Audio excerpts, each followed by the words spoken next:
If you're among the majority of people that don't live right next to Epic Games data centers, then you probably don't have zero ping. While it might feel unfair that some of your favorite pro players are playing on lower ping and getting an advantage because of it, I'm here to tell you that there are some solutions out there that can help you play on higher ping and still take walls. Also, because Epic just recently changed some of their servers on NA West, I'm playing on 40 to 50 ping in Arena every single game. So if you're just like me and playing on high ping now, this video is going to be perfect for you. So if you're excited to learn how to take walls on any ping and be able to dominate a more aggressive playstyle because of it, make sure to leave a like on the video, and if you're new to the channel, make sure to hit that subscribe button. It really helps me out a lot. We're nearing 5,000 subscribers, which is totally unimaginable. I'm so grateful for each and every one of you, so hopefully we can smash that by the end of the weekend. Also, I'm doing a little bit of a poll here, so I want you guys to all comment down below: 1, what ping you're playing on; 2, what server you're playing on; and 3, how often you're actually able to take walls against your opponents. I want to see what ping the average player gets, so go ahead and help me once again down below in the comments. With that said, let's get right into the video. Alrighty folks, so to truly understand the history of taking walls, we really have to do a little bit of a deep dive, go all the way back to the World Cup when Clix was emerging onto the competitive scene. Yes, Clix, the box fight and peace control master himself. When Clix absolutely burst onto the competitive scene after triple qualifying for the solo World Cup,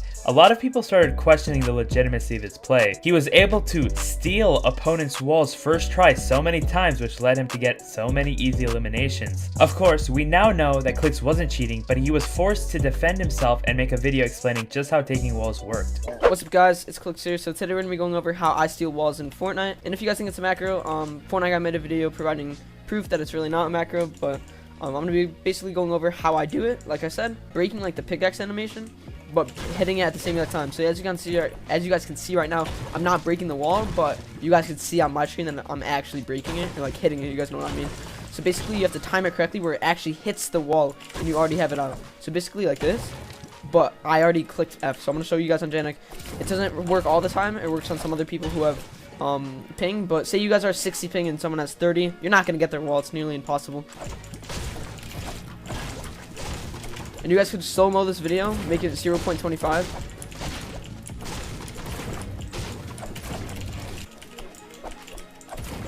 Alright, there you go, boys.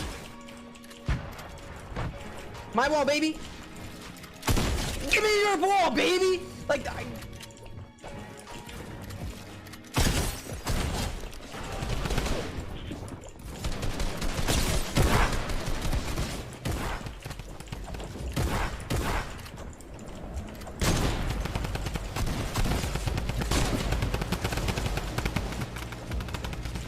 And thus, the secret sauce was released. You can take walls from opponents even if they're turbo building. But there's a little asterisk in the top right corner that says that you have to have low ping for this to work. Well, given that most people don't live close to the data center, plus only the top pro players could have the luxury to move next to the data centers, a lot of people complained that this was a grave injustice. So shortly after the World Cup ended, and just before Season 3 was getting underway, Epic Games released a blog post that noted that they're going to be removing the ping dependency from taking walls. Basically what that entire screenshot boils down to is the fact that if two people are contesting a wall right after it was broken, as long as the two people placed to the wall within 0.15 seconds, they would both have an equal chance of taking that wall. Yay! We have a solution!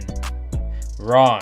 In the pro community, it's basically unanimous that this ping dependency is still there. People with lower ping generally keep the walls more than people with higher ping. Until just recently, when another young prodigy on the block, Young Calculator, most of you guys probably know him at this point, he came out with a video on Twitter showing that if you look north as in cardinal north on the map, you actually have a greater chance of taking your opponent's wall. Check it out. Alright, bro, like,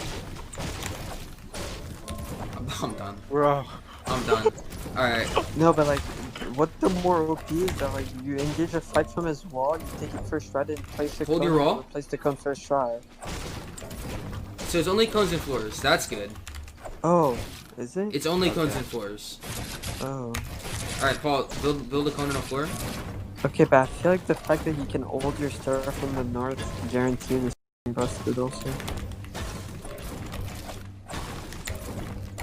I have no mats, that's why you're taking it. Oh I have my 0 God, builds. bro. Alright, well, I'm gonna farm. I'm gonna get max wood. alright, I'm just posting that. Okay, so if the timeline serves me correct, then we're basically saying that this coin flip feature is actually not completely random, and there is a way to get around it, regardless of ping. Okay, gotcha. Wait, what?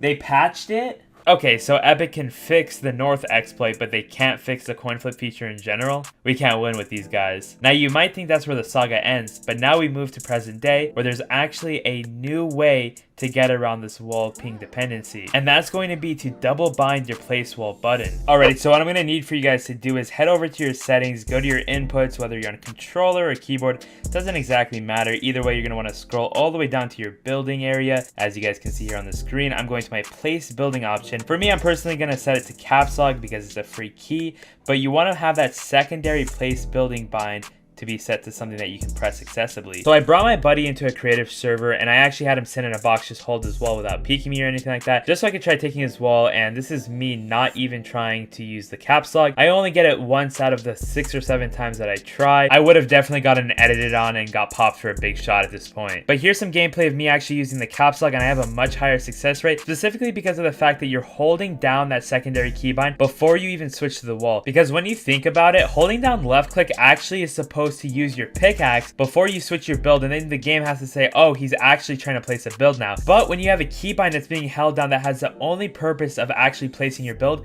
the moment that you bring out your build, it's gonna place, and there's not gonna be that little bit of a delay. So you must use the secondary bind in order to place that build without the delay. Because if you're already on high ping, guys, you don't want to give yourself even more delay otherwise.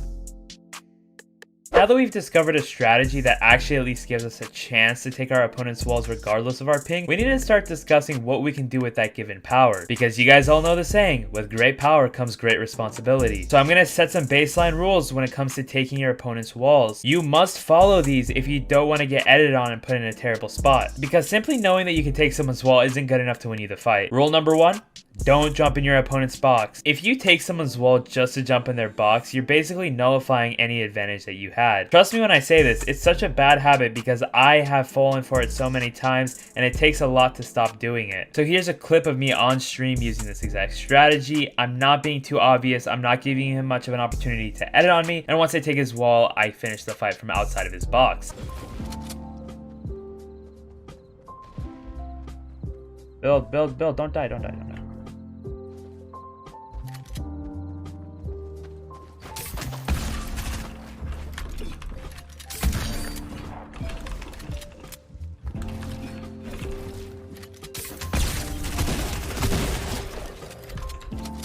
You see how easy it looks when you don't overcomplicate things and don't put yourself in a vulnerable position? I could have jumped in that guy's box so easily, but I showed a little bit of discipline and killed him from the constraints of my own environment. Rule number 2, make sure to also use your spam weapons to break opponent builds. Holding your pickaxe out is basically playing with fire. If your opponent edits at the right time, you're done for. But, especially if you have the high ground, using your spam weapons from above will deplete your opponent's materials and give you an easier opportunity to take the wall, or at least know what your opponent's going to do because he's low on materials.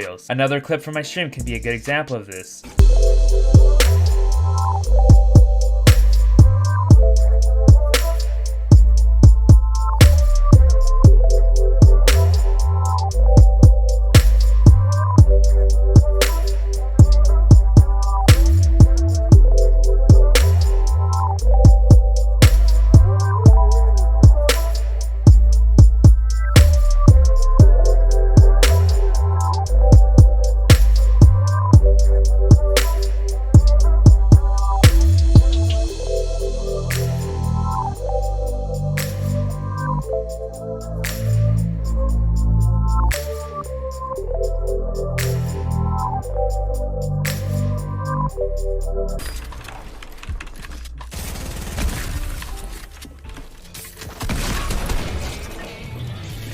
Notice one more thing there, I didn't even actually go for his wall because he was sitting all the way in the back of his box, which gave me the opportunity to piece control and take that center stair before he could. At the end of the day, I really just want you guys to realize that it's the little things in box fighting that really matters. While this trick is going to help you guys take more walls, it is in no way indicative of your overall skill in Fortnite. There are absolute god fraggers and god W keyers that are playing on 3040 ping, and there are so many people out there that live in Virginia, that live in Oregon, right by the servers for Fortnite, and are absolute bots. Maybe they need to watch more of my videos, I don't know. Okay, that one was a joke, of course, a little bit toxic, Hindo. Let's calm it down a little bit. But yeah, man, we're all trying to get better at with this game that we call Fortnite. It's one of the most mechanically intensive games in the entire world. The amount of clicks per second that you have to do is so incredibly high. So there's a lot of content that we have to cover. So much so that right now we're literally just scratching the surface of the skill ceiling in Fortnite. I have so much more content that I'm ready to produce for you guys in the coming months. I don't think you understand. So if you're prepared for that, make sure to once again subscribe to the channel if you're new and not subscribed already. Also, make sure to leave a like on this video if you're excited for the upcoming content, because I have so much in store for you guys, and hopefully I can get more and more people to enjoy the content that I make. With that said, it's been a pleasure. Your boy Hindog is out for the day, and I'll see you guys all in the next one. Peace.